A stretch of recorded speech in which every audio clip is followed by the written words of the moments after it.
ಎಲ್ಲರಿಗೂ ನಮಸ್ಕಾರ ರೀ. ರಿಯಾಸ್ ಕಿಚನ್ಗೆ ಸ್ವಾಗತ. ಇವತ್ತು ನೀವು ನೋಡ್ತಾ ಇರ್ಬೋದು ರೀ, ನಾನಿಲ್ಲಿ ಒಂದು ಬೌಲ್ನಷ್ಟು ಜೋಳ ತೊಗೊಂಡಿದ್ದೀನಿ ರೀ. ಈ ಜೋಳದಲ್ಲಿ ಒಂದು ಜೋಳದ ಉಪ್ಪಿಟ್ಟನ್ನು ಮಾಡೋಣ ರೀ.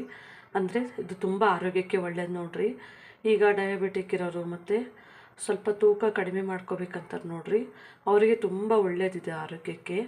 ನೀವು ಮನೆಯಲ್ಲೂ ಸತಿ ಟ್ರೈ ಮಾಡಿ ನೋಡ್ರಿ. ನಮ್ಮ ಚಾನಲ್ ಸಬ್ಸ್ಕ್ರೈಬ್ ಮಾಡಿ, ಲೈಕ್ ಮಾಡಿ, ಶೇರ್ ಮಾಡಿ, ನಮ್ಮ ವಿಡಿಯೋನು ಸ್ಕಿಪ್ ಮಾಡದೆ ನೋಡಿ. ನೀವೆಲ್ಲರಿಗೆ ಕಮೆಂಟ್ ಮಾಡ್ದವ್ರಿಗೆ ಧನ್ಯವಾದಗಳನ್ನು ಹೇಳ್ತೀನಿ ರೀ. ನೀವು ಎಲ್ಲ ಒಂದು ನನ್ನ ರೆಸಿಪಿಗಳನ್ನು ನೋಡಿ ತುಂಬ ಪ್ರೋತ್ಸಾಹ ಮಾಡಿದ್ದಕ್ಕಾಗಿ ಧನ್ಯವಾದಗಳನ್ನು ಹೇಳ್ತಾ ಇದ್ದೀನಿ ರೀ. ಇವಾಗ ಈ ಒಂದು ಬೌಲಿಗೆ ನೋಡಿರಿ, ನಾನಿಲ್ಲಿ 1 ಕಪ್ಪು ಜೋಳನ ಹಾಕೋತಾ ಇದ್ದೀನಿ ರೀ. ಇದನ್ನು ಸ್ವಲ್ಪ ತೊಳೆದು ವಾಶ್ ಮಾಡೋಣ. ಇದು ನಂದು ಹಳೆ ಜೋಳ ಇದೆ. ಈಗ 1 ವರ್ಷ ಆಗತ್ತೆ ರೀ ಇದು ಬಂದರೆ.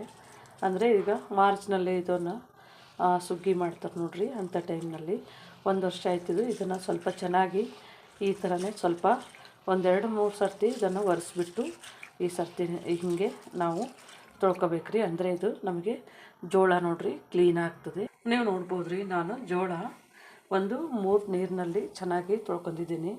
ನೋಡ್ಬೋದು ರೀ, ಸ್ವಲ್ಪ ನಮ್ಮದು ಬೆಳ್ಳಗಾಯ್ತು ಜೋಳ. ಇಲ್ಲಿ ನೀರನ್ನು ಬಿಸಿ ಮಾಡೋಕೆ ಇಟ್ಕೊಂಡಿದ್ದೀನಿ ರೀ. ಈ ನೀರು ನೋಡ್ರಿ ಬಿಸಿ ಮಾಡೋದು, ನಾನು ಸ್ಟವನ್ನು ಆಫ್ ಮಾಡ್ಕೊಂಡು ಇದಕ್ಕೇ ಹಾಕ್ಕೋತಾ ಇದ್ದೀನಿ ರೀ ನೀರು. ಅಂದರೆ ಇದು ನಿಮಗೆ ಟೈಮ್ ಇತ್ತು ಅಂದರೆ ಒಂದು 2 ಅವರ್ಸ್ ಇಡ್ಬೋದು ರೀ.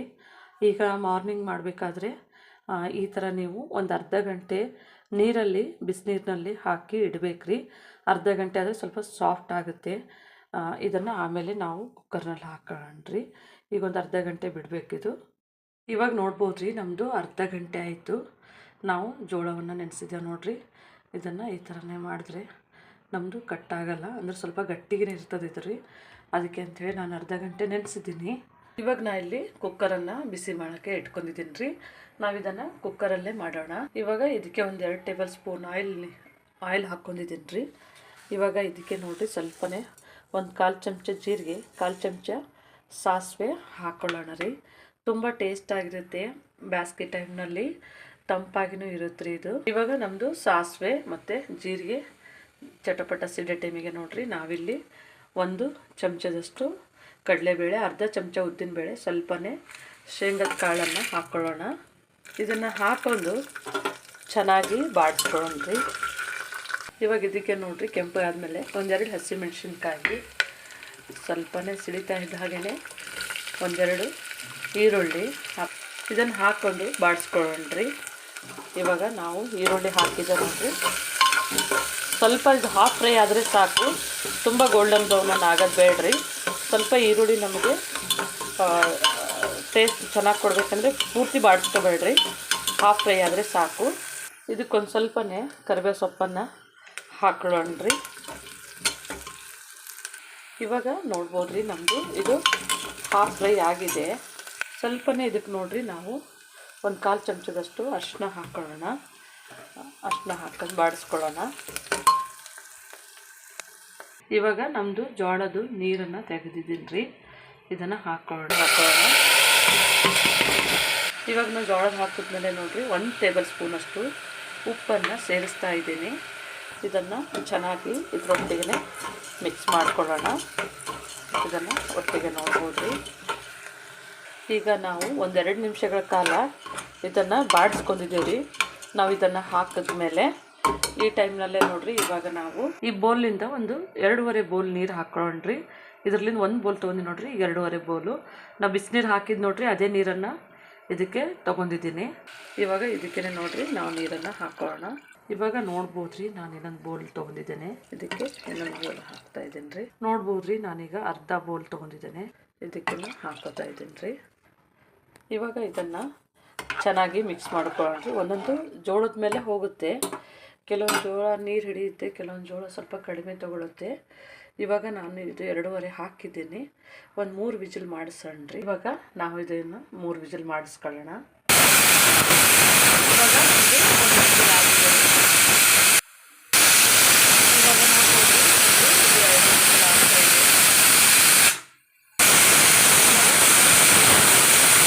3 ವಿಜಿಲ್ ಆಗಿದೆ. ಈಗ ಸ್ಟವನ್ನು ಆಫ್ ಮಾಡ್ಕೋತಾ ಇದ್ದೀನಿ ರೀ. ಇದು ಒಂದು 10 ನಿಮಿಷ ಬಿಟ್ಟು ಓಪನ್ ಮಾಡಿ ನೋಡೋಣ. ಇವಾಗ ನಮ್ಮದು ನೋಡೋಣ ರೀ, ನಮ್ಮದು ಒಂದು 10 ನಿಮಿಷ ಆಗಿದೆ ರೀ.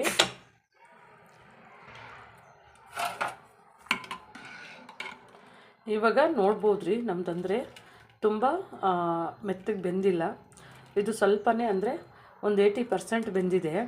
ಕೆಲವೊಬ್ಬರಿಗೆ ಈ ಥರ ಕಾಳು ತಿನ್ನಬೇಕಂತೆ ಅಂದರೆ ಇದನ್ನು ನೀರು ಕಡಾಯಿನಲ್ಲಿ ಹಾಕ್ಕೊಂಡು ಬೇಯಿಸ್ಕೊಂಡ್ರೆ ಇದು ಸರಿಯಾಗುತ್ತೆ. ನಮಗೆ ತುಂಬ ಸ್ಮೂತಾಗಿ ಬೇಕು ಅಂತಂದರೆ ಈಗ ನಾವು ಮೊಸರನ್ನ ಮಾಡ್ಕೊತೀವಿ ನೋಡ್ರಿ, ಆ ಥರ ಬೇಕು ಅಂತ ಅಂದರೆ ಇದು ಇನ್ನೂ ಒಂದು 4 ವಿಜಲು ಮಾಡಿಸ್ಬೇಕ್ರಿ. ನಾನು ಇದರೊಳಗೆ ನಾನು ಮೊಸರನ್ನ ಥರ ಮಾಡಬೇಕಂತ ಅಲ್ಲತ್ತಿದ್ದೀನಿ ರೀ. ಅಂದರೆ ತುಂಬ ಟೇಸ್ಟ್ ಆಗಿರುತ್ತೆ. ಹಾಗಾಗಿ ಇದಕ್ಕೆ ಇನ್ನೊಂದು 4 ವಿಜಲನ್ನು ಮಾಡಿಸ್ಬೇಕಾಗತ್ತೆ ರೀ. ನಮ್ಮದು 4 ವಿಜಲು ಆಗಿದೆ. ನಾನು ಇದನ್ನು ಕುಕ್ಕರನ್ನು ಬಿಸ್ತಾ ಇದ್ದೇನೆ.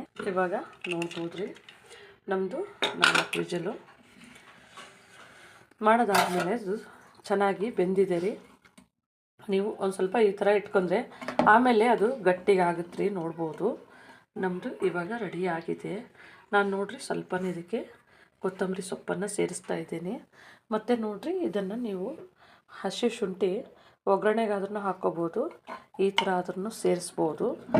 ತುಂಬ ಚೆನ್ನಾಗಿರುತ್ತೆ, ಒಳ್ಳೆ ಟೇಸ್ಟ್ ಆಗಿರುತ್ತೆ ರೀ. ಇವಾಗ ನೋಡ್ಬೋದು ರೀ, ನಾನಿಲ್ಲಿ ಬೋಲ್ಗಳನ್ನು ಇಟ್ಕೊಂಡಿದ್ದೇನೆ. ಇದರೊಳಗೆ ಹಾಕ್ತಾಯಿದ್ದೀನಿ ರೀ.